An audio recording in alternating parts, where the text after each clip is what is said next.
Hello and welcome to the Jet Fuel podcast after a very emotional and disappointing loss to the New England Patriots. There's a lot to chronicle on this instant reaction. I am Matt Barbado, joined by Max Marcilla. The Jets were defeated 24-17 by the Patriots in a game that at one point it seemed like the Jets were going to win, or maybe not going to win, but had a great shot of winning. And after a hot 14-0 start in which the Jets looked like they were completely unbeatable against the defending champs, things sort of fell apart. And the Patriots did Patriots things, and the refs made a questionable call that cost the Jets 7 points. And I think we'll start there. If you ask me, that officiating crew was absolutely horrific the entire game. It wasn't just on the overturned Austin Seferian-Jenkins touchdown that turned into a fumble, that turned into a touchback for the Patriots. They were awful all game long, and I seriously have to question the league's integrity when it comes to officiating, because for that call to be overturned and turned into a fumble was egregious. And, you know, if I'll call for their jobs because I thought it was that bad.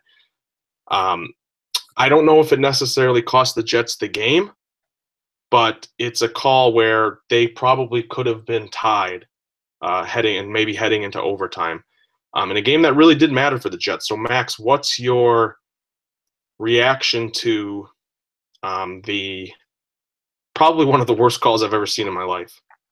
I mean, it's up there. You can't just sit back and deny that. And I know I definitely tweeted this after the game. I said, you know, the refs did not cost the Jets the game. There were many, many reasons why the Jets lost this game, including, you know, they jumped out to a 14-point lead and then the offense went stagnant for about 2 quarters. You could, you know, consider the couple of missed coverages by Jamal Adams on Rob Gronkowski, a clear mismatch and a lot of growing pains we saw from Adams.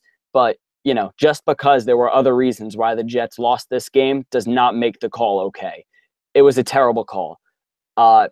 For a couple reasons. Number one, I just don't think he ever lost control enough, Seferian-Jenkins. I just don't think he lost control of the ball enough to rule it a fumble. I thought he had possession throughout the whole, you know, it got loose a little bit, the ball, but I don't think you can sit back and say it's a clear fumble and he clearly did not regain possession before going out of bounds. Because that's the other thing is if you look at it and you say, I do think he lost possession. Yes, the ball was loose. Well, you have no idea when he regained possession. It certainly didn't look like it took a while. I mean, it looked like it took a split second for him to regain full possession, probably before he went out of bounds. So that is why, in my opinion, the call is baffling. But what really is worse about it is the fact that the refs overturned it. If it was the call on the field that it was a fumble and touchback for the Patriots, and then the referees went back and they said the call stands, which of course, you know, in referee terms, confirmed means they saw video evidence that they made the right call. Stands is they might not have seen video evidence, but they don't have enough evidence to change the call. And of course, if you change the call, it's overturned. Well, that if the referees called it like play stand or a fumble and then play stands, okay, still think it's a bad call, but at least I understand maybe they didn't have enough evidence. I don't see any way the refs had enough evidence to overturn the call from a touchdown to a fumble and touchback. Not only because of the fact that I just don't think it was a fumble and touchback, but there was no clear and conclusive evidence. And it was just a terrible call. And then you mentioned this referee group throughout the game. There were 2 penalties. Or 2 plays. One was a penalty. It was the Jamal Adams to Rob Gronkowski. It was down near the goal line. He got flagged for DPI down at the 2. And then a couple drives later, New England tried a similar play just over the middle with Gronk, and the seam route was covered by Darren Lee. And in my opinion, you either call both of those DPIs or neither of them DPIs because they were the exact same play, the exact same coverage, and Adams got flagged, Lee didn't. I thought it was a really poorly officiated game, but again, Matt, I can't stress to you enough, that is not the only reason why the Jets lost this game. No, it's not. It's not the only reason, but It's a big reason, and I think people who have a gripe with the officials are justified, because it was really it's like, Yeah. I was irate. And you know what? The Jets really, they did play poorly after that start where they got up 14-0. I thought John Morton, he just became a shell of himself. I don't understand. The game plan just sort of went to crap. He went really conservatively, like it was 14-0 with 2 minutes left in the game. It just didn't make much sense. So the Jets sort of went into a shell. They couldn't run the ball all day. The running game was really, really bad. Those referees really, they didn't have both ways. They didn't seem to know the concept of defensive pass interference. The pass rush, and that's what I if you can criticize one thing more than the refs, it's the New York Jets pass rush. They entered the game with 7 sacks. New England had allowed 16 sacks through the first 5 games. Brady took a beating against the Buccaneers, who don't have a great pass rush other than Gerald McCoy. He took a beating last week in a Thursday night game, and you go out there and can't even get a sack of Tom Brady. And I know the Jets usually have a hard time getting to Brady to begin with because he gets the ball out so quickly, but that wasn't the case in this game. It's really unacceptable for Muhammad Wilkerson and Leonard Williams to not have a sack through 6 games. It's really, really, really unacceptable. These are supposed to be 2 of your best players, and right now all I can say is they're frauds. How they don't have a sack, they can't blame it on not getting as many snaps with Sheldon Richardson in town. It's really, really unacceptable for them to only have 7 sacks on the year. Just bad. It's hard to wrap your mind around this kind of game where it just seems like everything that could go wrong for the Jets after that 14-0 start did. But the pass rush, I would say, I thought Josh McCown played fine. The running game was bad, but if there's one area where the Jets were really, really terrible, it was the pass rushing department. I would agree. And again, they're not playing, the Dallas Cowboys offensive line or a great unit, and they're also not playing Russell Wilson or a really mobile quarterback. They're playing against Tom Brady, and the game plan for Brady has been, we've seen it over the past 15 years, rush the passer and make him get rid of the ball even quicker than he already does. And the Jets gave him all day to throw. Wilkerson and Williams and Matt, this Patriots team allowed 16 sacks through 5 games. Jets didn't get 1 today. And that is really, really indicative of how Wilkerson and Williams have played. I would agree. The pass rush has been certainly the most disappointing aspect of the Jets. And we talked all offseason, which Muhammad Wilkerson were we going to see this year? Was it the Pro Bowler from 2 years ago, or the often injured and really struggling one from 2016? And so far, it looks like the injured Muhammad Wilkerson, as we called it in 2016, might be more the real Muhammad Wilkerson. And that's got to be a concern for the Jets, shelling out a lot of money. And Matt, real quick, before we go on about this game, because when we're talking about Jets who are shelled the team out for a lot of money, Ryan Fitzpatrick is in the game for the Tampa Bay Buccaneers. Yeah, I saw that. Jameis Winston is doubtful to return. And, any quarterback that is above Ryan Fitzpatrick on the depth chart just gets injured. And it's unbelievable. I've never seen anything like it. It also seems like when these washed-up quarterbacks happen to come into New York and start playing, the seasons of their lives. Like Josh McCown was pretty darn good through the first 20 minutes of this ball game. He wasn't great towards the end, but he kept the Jets alive. Yeah, that's bad. And everyone joked, now Jameis Winston's going to get hurt now that Ryan Fitzpatrick's there. This is a legit curse. And it's happened to, Geno Smith. It's happened to Jameis Winston. It just seems, I don't know. It's a mess. The NFL is just, I don't know. I don't know what to say about it anymore. This game has me lost for words because it's just, I don't know. You have to give the Jets credit for playing hard. And This was a 10-point spread. They covered the spread. It was another close game between these two teams at MetLife Stadium. Once again, the Jets played hard. I just think if the pass rush was a little bit better, it could have really impacted, because the secondary was playing well. Buster Skrine had that dropped interception, but I believe they picked off Brady twice today, right? If I'm not mistaken. No, just the one. It was the one screen interception. I thought by Lee. That Lee forced. Yeah, they might have. I thought they had two, but they should have had two. And people are saying that screen dropped interception was the play that changed the game. I don't necessarily know about that either. Yeah, it's just the Jets played. You know what? The Jets did show you something. And I don't know. I don't know what to say about New England. I mean, their defense is as bad as advertised.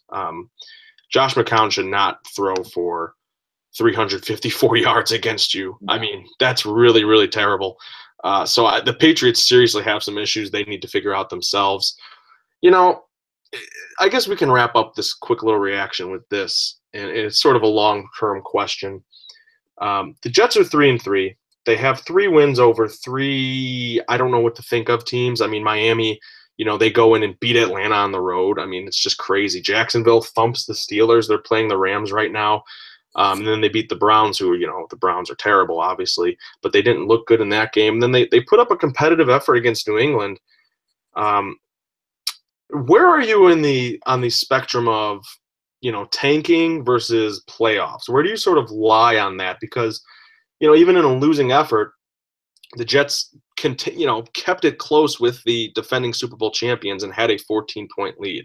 So where are you on that spectrum? Because I just don't know. Maybe the Jets do have a chance. I mean, look at the AFC and point out 3 teams who look like, they're locks to make the playoffs. Yeah, I mean, New England, you can give probably 1 or 2, Pittsburgh. Kansas City, but and then you fill out the rest of it. I just Denver. I mean, it's just Oakland's had issues at quarterback with Derek Carr being hurt. It's just maybe they do have a shot. Am I crazy? You're not crazy. I just don't think they will make the playoffs. And the thing is this, Matt, they've had chances. Like today, they had their best chance of the season, as we know, and weren't able to capitalize and win the game. But you look at this team, and I've said it all year, and whether or not people want to listen, no NFL team will tank. No NFL team will ever tank. General managers may put their team in position to lose games and get a better draft pick, but players and coaches will never tank, will never go out there and not give their best. And that is one thing I think we can say about Todd Bowles. Schematically, he's been outmatched often this year. I did think that this Jets coaching staff had one of its better games in a while. I thought John Morton, as you mentioned, the third down play calling especially was a bit odd. That was bad. Second or third quarter. Thought he called a brilliant first quarter. I thought that opening drive was the Jets' best drive of the season. There are a lot of positives to take from this game. But the other thing is, Matt, you look overall big picture at this Jets team, they're not going to lay down. They're not going to let teams beat up on them. Right. They're going to be competitive in games. I mean, as you mentioned, there aren't teams that will blow them out of the water. I mean, you saw Oakland in week 2. That might be one of the lone exceptions because even New England at home was not an easy win for the Patriots. So I think this is a team that will play close. I think these players, I think certain players had very good games. I think the coaching staff, as I mentioned, has inspired this team to play hard and play good football at times. I just think the talent level, as we've talked about all year, is just not great. But this is definitely a team that is not tanking, that is not going to roll over and let teams beat them. I wouldn't be shocked if they won another couple games. I wouldn't be shocked if they played some good teams. And although they lose, I think they play them closely. Like that's what we saw today. So overall, if you were to ask me, big picture with the Jets, they are looking for these young, talented players. And they've gotten a mixed bag so far. You look at the safeties, Adams and May, very mixed bag.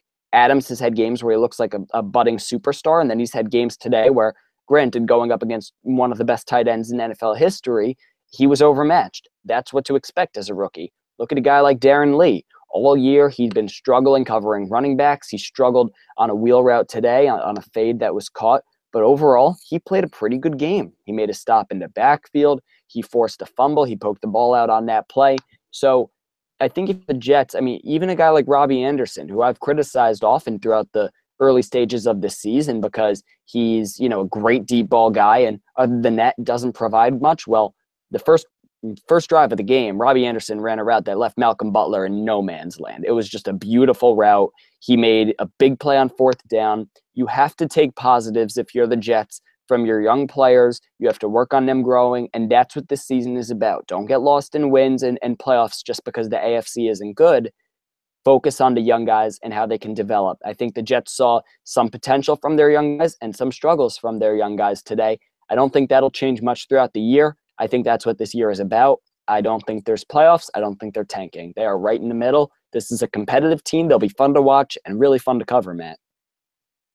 Yeah, and I'm not sure what's it's even worth tanking for anymore. I mean, none of these college quarterbacks are really lighting it up by any means. Sorry, I'm watching Ryan Fitzpatrick try and stage a late drive in the first half of this game against the Cardinals. It's very entertaining stuff in case you want to watch another very bizarre football game where the Cardinals are beating the Buccaneers, who many people thought were good, 24-0. But yeah, Jamal Adams had a rough game.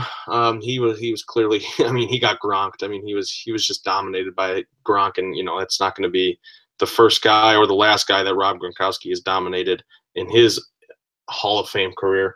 It's a growing pains thing. It's just a shame that I would have liked to see what would have happened had the Jets gotten those 7 points from ASJ, and they might have lost the game anyways. And I probably would have expected them to lose anyways, but it would have been interesting to see down 3 points compared to down 10, and then they ended up getting the ball back anyways, and they kicked a field goal that could have been the de facto game tying kick. So it's just a lot of what ifs.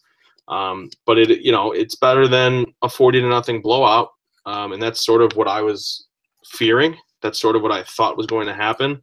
Thought the Jets had kind of been handed a couple of games recently against the Browns and the Jaguars, where I thought, okay, New England should come in here and really thump them. But give the Jets credit for getting that 14-0 lead. I don't think anybody in the league would have expected that to happen, in September. So It's a growing pains loss, and we'll see. We'll see if the Jets can rebound for their game next week. And we will have plenty of reaction from this game. We've already actually got 2 stories on the site from Max and myself. I want to thank Max for joining me today. You can follow him on Twitter at mmarcilla98. You can follow me at RealMattBarbado, and follow the site at New York Jet Fuel. And we want to thank you very much for tuning in and listening to this very interesting Jet Fuel podcast. And we'll talk to you again real soon.